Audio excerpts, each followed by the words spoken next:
From Frank Sinatra to Willie Nelson, they've all made their way through Austin, leaving their mark at a local recording studio. And as our Sophia Beausoleil tells us, Arlyn Studios in South Austin is now gearing up for a major project.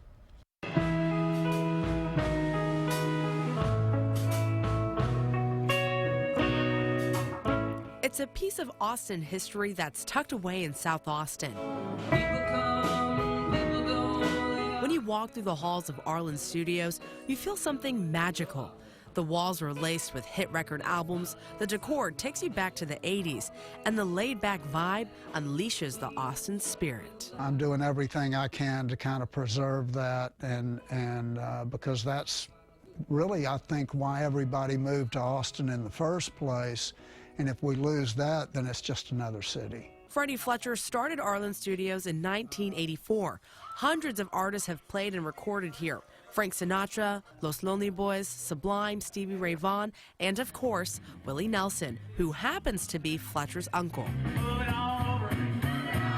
I think that music has no boundaries, so I think that it's important to embrace everything. After a 10-year hiatus, Arlyn Studios is re-entering the commercial world. They're going after old and new upcoming artists, especially local musicians. All the ways that the wind change, leading separate lives, still the only thing I know. Sean Ferris is the lead singer of the Happenings and is from New Braunfels.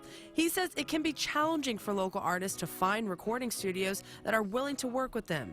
I think there's a lot of venues, and we're the live music capital in the world, but that doesn't necessarily translate into taking care of young, new bands that are very talented. Artists and producers agree.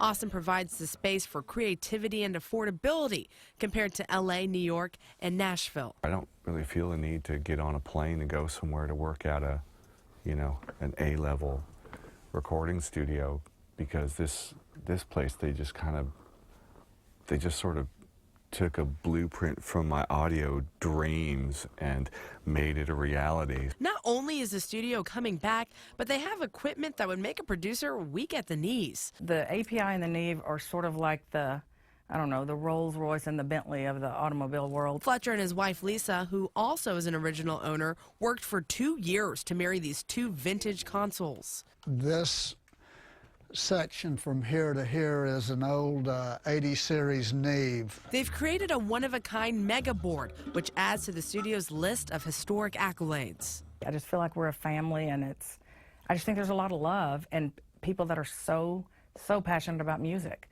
and music being real, and not just tuned and manufactured and processed. Something that can get lost in a changing Austin, something the old Austin is trying to preserve for the new one. This has been kind of a mainstay in Austin for a long time, and I value that tradition more than money. In South Austin, Sophia Beausoleil, KXAN News.